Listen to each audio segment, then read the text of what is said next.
কিন্তু কিছু ভাই তারা চাচ্ছে দরকার ক্ষমতা, এখনই ক্ষমতার দরকার। কথা বলেন ঠিক কিনা? এদের লুটপাট বাণিজ্য, চাঁদাবাজ বাণিজ্য, টেন্ডারবাজ বাণিজ্য এখনো বিভিন্ন জায়গায় চলছে। বোধহয় এখানে নেই, এই নজিপুরে নেই, এখানেও আছে। প্রিয় ভাইয়ের আমার, যে জুলুমের শিকার আমরা হয়েছিলাম, আমাদের দেশের সকল ব্যাংকগুলো লুট করা হয়েছে। কি বলো ঠিক কিনা? যেই পরিমাণ ব্যাংকের টাকা লুট করে বাহিরে পাঠানো হয়েছে 10টি দেশের রিজার্ভ ফান্ডের সমান এই টাকাগুলো। আপনারা কি চান সামনের দিনে এরকম কোন লুটপাটকারী আমাদের রাষ্ট্র ক্ষমতায় আসুক? কথা বলেন, চান? আসসালামু আলাইকুম ওয়া রাহমাতুল্লাহ। সামনে বসা মুরব্বিয়ানে কেরাম, সমবয়স্ক বন্ধুরা, বয়ে কনিষ্ঠ কচি কাচারা, যাদের কানে আওয়াজ পৌঁছানো যাচ্ছে, সর্বস্তরের মুসলিম জনতা, বিশেষ করে পর্দার আড়ালে বসে থাকা সরলা, সুশীলা, অবলা, পল্লীবালা, স্নেহের পাত্রী, প্রতিপালনের ধাত্রী, সম্মানিত মা এবং বোনেরা, এই গভীর রাত পর্যন্ত যারা বসে আছেন কোরআনের আকর্ষণে, সকলকে জানাই অভিনন্দন, মোবারকবাদ জানাচ্ছি। আরো একটিবার সালাম, আসসালামু আলাইকুম ওয়া রাহমাতুল্লাহ। কোরআনুল কারীমের এই মাহফিলে যারা যোগদান করতে পেরেছেন, আমরা যারা এখানে এসেছি, আমরা খুশি না বেজার? যারা কথা কয় নাই তারা কি অবস্থায় আছেন আপনারা? খুব খারাপ, তাই না? আর খারাপের কোনো কারণ নেই। আল্লাহ রাব্বুল আলামিন এই বাংলাদেশ স্বাধীনতার 54 বছরের ভিতরে কোরআনের জন্য, ইসলামের জন্য, আলেমদের জন্য সর্বোত্তম একটা সময়, এই সময় আল্লাহ পাক আমাদেরকে দান করেছেন। কি কথা বলেন না কেন? আলেমদের মুখ থেকে, হাত থেকে মাউথপিস কেড়ে নিয়ে ফেলে দেওয়া হয়েছে, অনেক আলেমকে গ্রেফতার করা হয়েছে, অনেক আলেমকে খুন গুম করা হয়েছে, অসংখ্য আলেমকে জেলখানায় নামে বেনামে কেস দিয়ে তাদেরকে অপমান করা হয়েছে, ঠিক কিনা? কিন্তু সেই অবস্থা থেকে একটু হলেও তো আল্লাহ রাব্বুল আলামিন আমাদেরকে হেফাজত করেছেন। তবে এখনো কিন্তু এই বাংলাদেশের ইসলাম, এই বাংলাদেশে কোরআন, এই বাংলাদেশের মুসলমান সংখ্যা মুক্ত হয় নাই। জালেম বিদায় নিয়েছে, কিন্তু জালেমদের উত্তরসূরি এদেশে বিভিন্ন জায়গায় এখনো ছড়িয়ে ছিটিয়ে রয়েছে, তারা ষড়যন্ত্রে এখনো লিপ্ত রয়েছে। আপনারা যদি সচেতন হতে না পারেন, আপনারা যদি যোগ্যতার সঙ্গে মোকাবিলা করতে না পারেন, আজকে একটি দল, ইসলামী সকল দলগুলো তারা চাচ্ছে সর্বপ্রথম বাংলাদেশের বিভিন্ন প্রশাসন থেকে সকল জালেমদেরকে, সকল সন্ত্রাসীদেরকে, সকল অপরাধীদেরকে সংস্কার করে একটা জুলুম মুক্ত, জালেম মুক্ত সমাজ প্রতিষ্ঠার জন্য, রাষ্ট্র প্রতিষ্ঠার জন্য যে ধরনের সংস্কার প্রয়োজন, এমন সংস্কার করে আমাদেরকে সামনে নির্বাচনে আগাতে হবে।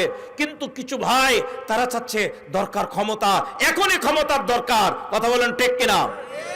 এদের লুটপাট বাণিজ্য, চাঁদাবাজ বাণিজ্য, টেন্ডারবাজ বাণিজ্য এখনো বিভিন্ন জায়গায় চলছে। বোধহয় এখানে নেই, এই নজিপুরে নেই, এখানেও আছে। প্রিয় ভাইয়ের আমার, যে জুলুমের শিকার আমরা হয়েছিলাম, আমাদের দেশের সকল ব্যাংকগুলো লুট করা হয়েছে। কি বলেন ঠিক কিনা? যেই পরিমাণ ব্যাংকের টাকা লুট করে বাহিরে পাঠানো হয়েছে 10টি দেশের রিজার্ভ ফান্ডের সমান এই টাকাগুলো। আপনারা কি চান সামনের দিনে এরকম কোন লুটপাটকারী আমাদের রাষ্ট্র ক্ষমতায় আসুক? কথা বলেন, চান? প্রিয় ভাইয়ের আমার, বিডিআর বিদ্রোহের নাটক সাজিয়ে পিলখানায় এক এক করে 57 জন সেনা অফিসারকে যেভাবে নির্মমভাবে হত্যা করা হয়েছে, আপনারা কি চান সামনের দিনে এ ধরনের কোনো অঘটন ঘটুক? বাংলাদেশের জমিনে ওই সেই 2014 সালে 5ই মে শাপলা চত্বরে অসংখ্য আলেমকে হত্যা করে আলেমদের রক্তের ওপর জুতা পাই দিয়ে যেই জালেমেরা দৌড়াদৌড়ি করেছিল, প্রায় 2000 আলেমকে হত্যা করা হয়েছে, অসংখ্য আলেমকে জখম করা হয়েছে এই বাংলাদেশের জমিনে। আপনারা কি আলেমদের আর রক্ত রাজপথ রঞ্জিত হোক, এটা কি চান? যারা কথা কয় নাই তারা কোন দলের লোক? একটা তাকিয়ে দেখেন, যারা কথা কয় না তারা কোন দলের লোক। খুব ভালো করে মনে রাখতে হবে, এই পৃথিবীর জমিনে কোন জালেম কোনদিন টিকে থাকতে পারে নাই, আজও পারবে না, সামনের দিনও এদেশের তৌহিদি মুসলমান আসতে দেবে না। যেই পরিচয় নিয়ে দাঙ্গাবাজি করা হয়েছে, যেই পরিচয় নিয়ে দেশের সেনাবাহিনীকে হত্যা করা হয়েছে, যেই পরিচয় নিয়ে দেশের ব্যাংক বিমাকে লুট করা হয়েছে, যেই পরিচয় নিয়ে দেশের স্বাধীনতা, সার্বভৌমত্ব, জনগণের অধিকারকে লুটপাট করা হয়েছে, ওই পরিচয়ের কোন লোক এদেশের জনগণ দেখতে চায় না। আপনারা বলবেন হুজুর কোরআনের কথা বলতে এসে আপনি এতগুলো কথা বললেন। প্রিয় ভাইয়ের আমার, কোরআনুল কারীম থেকেই এই কথাগুলো বলা হচ্ছে। কোরআনুল কারীম পরিষ্কার করে বলেছেন, কুনতুম খায়রা উম্মাহ উখরিজাত লিন-নাস তা'মুরুনা বিল মারুফ ওয়া তানহাউনা আনিল মুনকার।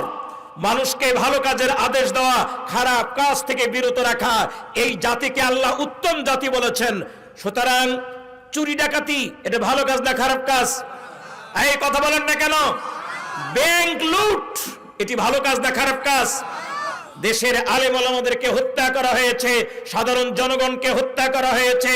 সর্বশেষ এই 2024 সালে 5ই আগস্টের পূর্বে প্রায় 1100 ছাত্র জনতাকে যেভাবে হত্যা করা হয়েছে, 30,000 ছাত্র আর সাধারণ জনগণকে যেভাবে পঙ্গু করা হয়েছে, আমরা কি বলতে পারি এগুলো ভালো কাজ? নিঃসন্দেহে এগুলো ঘৃণিত কাজ, নিন্দিত কাজ। এই কাজগুলো এদেশের জনগণ দেখতে চায়।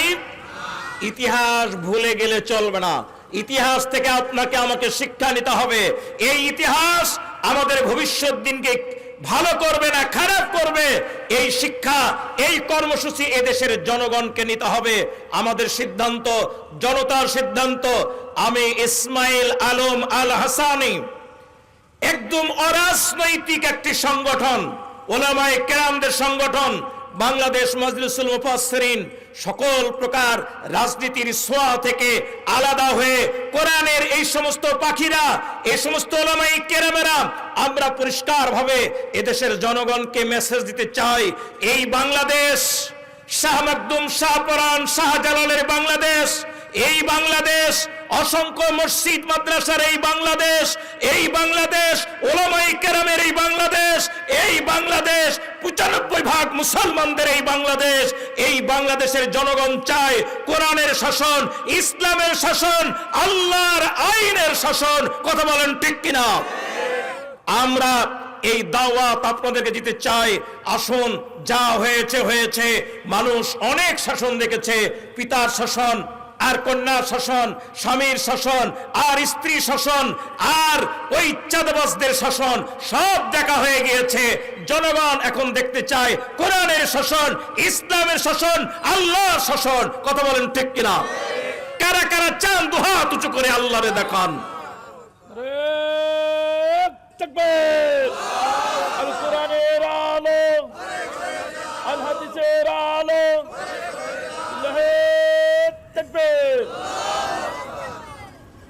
একটু স্মরণ করুন ওই শিশুটির কথা, যেই শিশুটি মায়ের কোলে ছিল।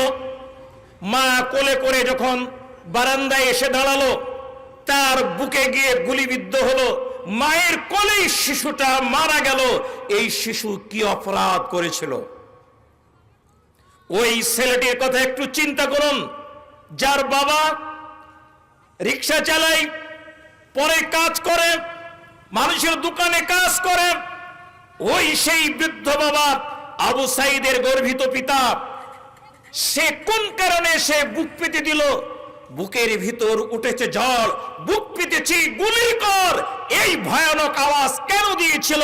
এদেশের মানুষকে জালেম মুক্ত করার জন্য তারা জীবন দিয়েছে, শহীদ হয়েছে। 11শত ছাত্র জনতার রক্ত, পিচ্ছিল রক্তের উপর এদেশের জনগণ জালেমদেরকে তাড়িয়ে দিয়ে যে পরিবেশ তৈরি করেছে, এই পরিবেশ রক্ষা করার দায়িত্ব আমাদের আছে না নাই? কথা বলেন আছে না নাই? প্রিয় ভাইয়ের আমার, একটু কালেমা পড়ুন। লা ইলাহা, জোরে, লা ইলাহা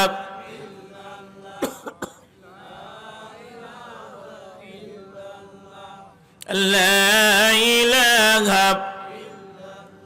لا إله إلا الله محمد رسول الله. وعن أبي هريرة رضي الله تعالى عنه قال قال رسول الله صلى الله عليه وسلم وإذا اتخذ الفائض وعلى والأمانة مغنما والزكاة مغرما ولتعلم لغير الدين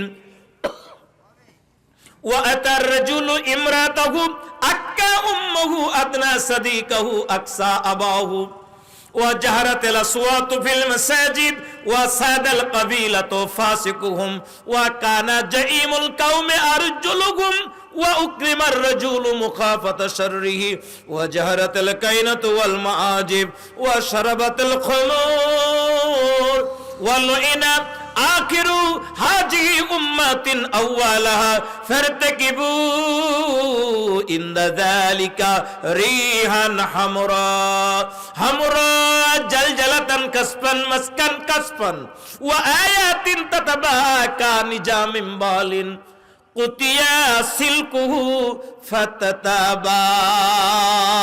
দুহাত উঁচু করে কোন আল্লাহু আকবার, জোরে কোন আল্লাহু আকবার। চোখে ঘুম আছে? আমি এই হাদিস তিরমিজির এই হাদিসটা আপনাদের সামনে বলতে চাই। আল্লাহর নবী 15টা পয়েন্ট আউট করেছেন, যেই 15টা পয়েন্ট যখন প্রকাশিত হয়ে যাবে, এই বিষয়গুলো যখন আমরা দেখতে পাবো, নবীজি বলেছেন অপেক্ষায় থাকো, খুব তাড়াতাড়ি কিয়ামত হয়ে যাবে। কিয়ামতের নিকটবর্তী সময়ে অনেকগুলো আলামত দেখা যাবে, কিয়ামতের অনেক আলামত, তার মধ্যে 15টা আলামত তোমাদের কাছে যখন আসবে, আমার উম্মতেরা খেয়াল করবা, কিয়ামত খুবই কাছাকাছি। আমরা কোন জায়গায় আছি, কত দূরে আছি? আমরা কিন্তু অল্প সময়ের মাঝে এই পৃথিবী থেকে মনে হচ্ছে পৃথিবীর শেষ, কিয়ামত চলে আসবে। হযরতে ইসরাফিল আলাইহিস সালাতু ওয়াস সালাম, আল্লাহর নবী মেরাজে গিয়েছিলেন, সিদরাতুল মুনতাহা পার হয়ে এক জায়গায় গেলেন। একটু চা পাওয়া যাবে?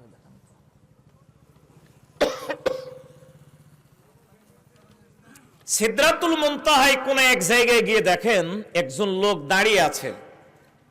আল্লাহ রাসূল বলছেন, আমি দেখলাম একজন লোক দাঁড়িয়ে আছে।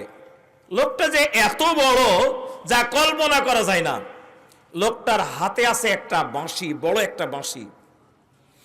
আমি দেখে অনুমান করলাম হতে পারেন উনি ইসরাফিল আলাইহিস সালাম, কারণ ইসরাফিল সিংহায় ফুৎকার দিবেন আর পৃথিবী ধ্বংস হয়ে যাবে। তা আমি ওই কাছে গিয়া তারে সালাম দিলাম, আসসালামু আলাইকুম। সালামের জবাব নাই। দ্বিতীয়বার আবার সালাম দিলেন, আসসালামু আলাইকুম ওয়া রাহমাতুল্লাহ। সালামের কোনো জবাব নাই। তৃতীয়বার রাসূল ভাবছেন হয়তো আমার কথা শুনতে পাই নাই, কারণ অনেক বড় বডি তো, কানটা তো অনেক উপরে, 20, 30, 50 হাত উপরে তার কান। আমার আওয়াজ হয়তো কান পর্যন্ত পৌঁছে নাই। শরীরে সব শক্তি ঝাইড়িয়ে আল্লাহ রাসূল সালাম দিয়েছেন, আসসালামু আলাইকুম ওয়া রাহমাতুল্লাহ। আল্লাহ রাসূল বলেন, তখন সালামের জবাব দিলেন। সালামের জবাব দিয়ে ইসরাফিল আলাইহিস সালাম বলছেন, ইয়া রাসূলুল্লাহ, আমার বেয়াদবি আপনি মাফ করবেন। আসলে ইচ্ছা করে এমনটা করি নাই। আপনি একবার, দুইবার, তিনবার সালাম দিয়েছেন, এরপরে আমার জবাব দেওয়া লাগলো। কারণটা হলো আমাকে একটা দায়িত্ব আল্লাহ পাক দিয়েছেন সিংহায় ফুৎকারের। আল্লাহ যখন নির্দেশ দিবেন তখন আমি ফু দিব আর পৃথিবী শেষ হয়ে যাবে, কিয়ামত হয়ে যাবে। আমি এইটা নিয়ে রেডি হয়ে আছি, একদম পুরো রেডি, 100% আমি রেডি আছি। মুখে ধরে আল্লাহর হুকুম হবে আর আমি ফু মারব। আর ইসরাফিল যখন সিংহায় ফু মারবে, ইজা রুজ্জাতিল আরজু রাজ্জা ওয়া বুসাতিল জিবালু বাসসা ফাকানাত হাবা